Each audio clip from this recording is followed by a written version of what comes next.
Diviser et transplanter les iris.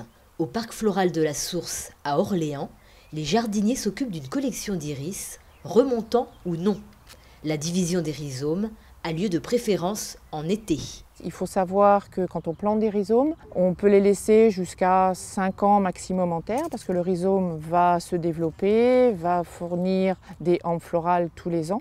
Mais arrivé à 5 ans maximum, voire 6 ans, ça dépend où il est en place, il va de moins en moins fleurir et donc là on est obligé de le diviser. C'est un travail qui se fait au mois de juillet, après la floraison.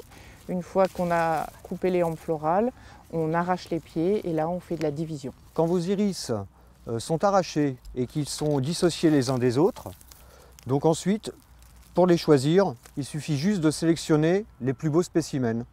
Vous allez automatiquement avoir des iris qui vont être petits comme ça. Alors on pourrait se dire que petit comme ça, c'est un iris qui est très jeune et qui va devenir grand, mais il va y falloir du temps. Alors que si vous avez des spécimens qui sont déjà bien gros, avec plusieurs départs autour, et qui sont bien fermes, avec beaucoup de racines comme là, c'est préférable de transplanter ce genre de spécimens. Vous pouvez avoir des morceaux comme ceux-ci, qui ont fleuri dans l'année.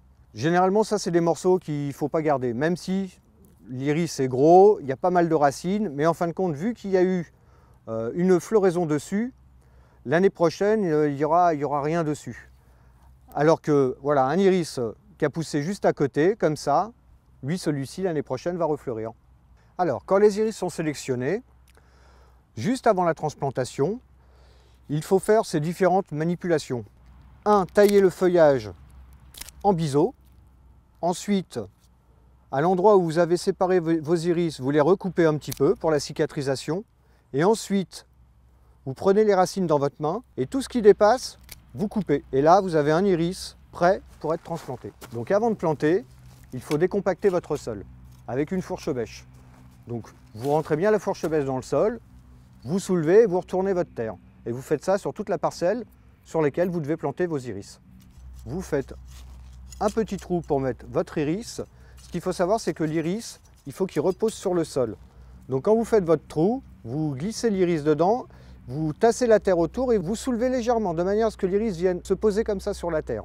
Ensuite, vous arrosez et voilà, votre iris est planté.